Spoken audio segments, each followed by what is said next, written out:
Hi అండి. ఈరోజు మన రెసిపీ వచ్చేసి ఆనియన్ రైస్ అండి. దీని తయారీ విధానం మనం ఒకసారి చూద్దాం. ముందుగా నేను రైస్ వండి పెట్టుకున్నానండి. వండి పెట్టుకొని చల్లార్చుకున్నాను. ఆనియన్ రైస్కి ఆయిల్ వేడైందండి.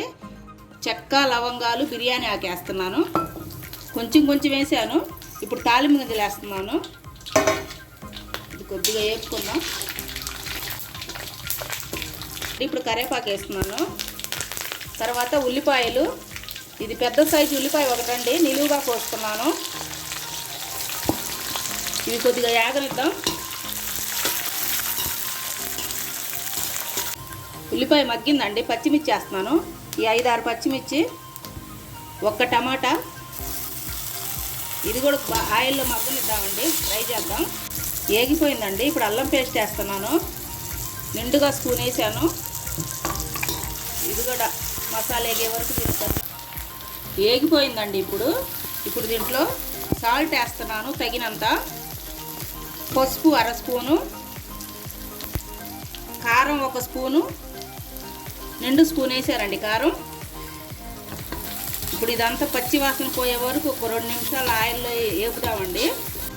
ఇదిగోండి మొత్తం ఏగిపోయింది. ఉల్లిపాయలు, టమాటాలు, పచ్చిమిర్చి. ఇప్పుడు మనం రైస్ వేసుకుందామండి దీంట్లో.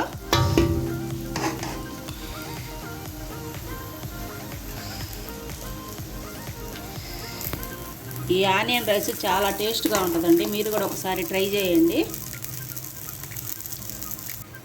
ఇది మొత్తం ఒకసారి కలుపుకుందామండి.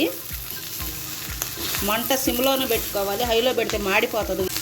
ఇదిగోండి చూడండి మన రైస్ ఎలా వచ్చింది. మొత్తం కలిపేసుకున్నాను.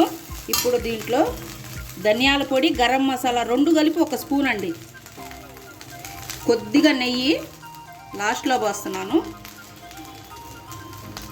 ఇప్పుడు కొంచెం కసూరి మేతి వేసుకుందాం. ఇది మొత్తం ఒకసారి కలిపేసి దింపేసుకుంటానండి. ఇదిగో దింపేసుకున్నాను. చూడండి ఎలా వచ్చిందో. నెయ్యి మొత్తం ఆయిల్ వేసాను కదండి. స్మెల్ మాత్రం సూపర్గా ఉంది. ఇంతేనండి, మన ఆనియన్ రైస్ రెడీ అయిపోయింది.